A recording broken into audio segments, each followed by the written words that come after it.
Alright, welcome back, music fans. I am Dave, and this is the Real Music Observer, observing real music in real time for real people just like you and just like me right here. So David Lee Roth did this epic 3-hour interview with Joe Rogan not too long ago, and he said some really crazy stuff, some funny stuff, and some food for thought kind of stuff. At one point during the interview with Joe, he says that Toto is kind of like a freeze-dried band. He likes them, they're really great. I think he gave him a compliment, said like Africa, the song is kind of like Smithsonian material. But his point being is that any of these guys could walk up to you and you wouldn't know who they are. See, Dave is always talking about like the whole persona of the band sort of thing. Like when Dave was in this band, the band had a lot of personality, and he was obviously the ringmaster, and then you had obviously Eddie and Michael, and then maybe Alex in order of who's the next ringmaster. And Dave makes kind of a valid point here. It's kind of interesting. I think most of the hard rock folks or rock people in general would probably recognize Steve Lukather these days from Toto. Steve has a fairly definitive look to himself. He's not known as a flamboyant showman or anything, but he's out there.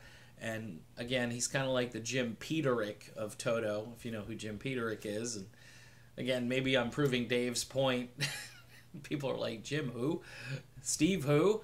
No, Steve Lukather from Toto. I mean, most people who watch this channel probably know who Steve Lukather is, and maybe Jim Peterick. But I think there's some truth to the idea that a band with personality and with musical chops is always going to get more as far as recognition, album sales, and career longevity. I mean, if you've got a shtick that you can do, and even if you can't bring it in other areas, like say you can't sing all that well anymore, which would be the case if and when Van Halen announced this tour, which I still think they're going to do it,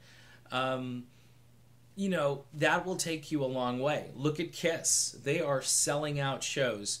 Paul Stanley shot a video the other day, and he wanted a highlight on the backdrop behind him when he was filming this little thing that, Instagram, whatever it was, and he's just pointing to where it says sold out. I mean, that's a pretty cool achievement for a band who really can't, they really can't sing that well anymore.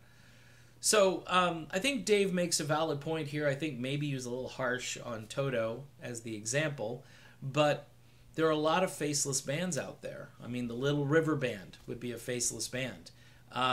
Chicago, even though if you're a Chicago fan, you know pretty much everybody because they've been in it so long. But, I mean, here's a band who had an argument about who should be the person that they shoot during the MTV video years.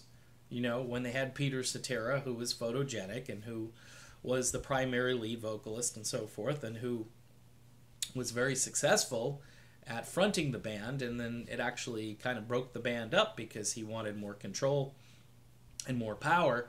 And I have said over the last year or so that they would have been better off if Peter had stayed and they had just said, you know what, let's do the Peter thing, because Peter's an original member, and I would have just said, yeah, let him run with it.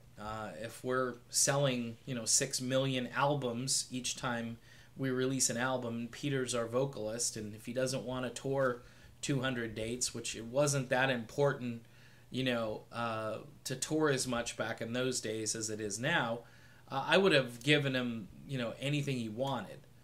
In the case of Dave, Dave, let's, again, like that video I did, lest we forget that Dave left in the middle of this, and Van Hagar was next. And again, no disrespect to Sammy Hagar, but I do think there is this notion that I think Van Halen was a more popular band as far as the whole showmanship and showbiz aspects of the group. There's really no arguing with that. Sammy did a great job. He was put in a tough situation, and they were smart. You know, they did the merger, and the merger worked until, of course, Eddie got fed up with everything and blew it up, and then blew it up again. And there was Gary Sharon, poor guy. All right, so done with this video. Check out that Joe Rogan interview with David Lee Roth. I mean, it's fascinating. I'm going to do another video about someone else he mentions in this same clip, which I think is very interesting. All right, done. Be back soon. See you then.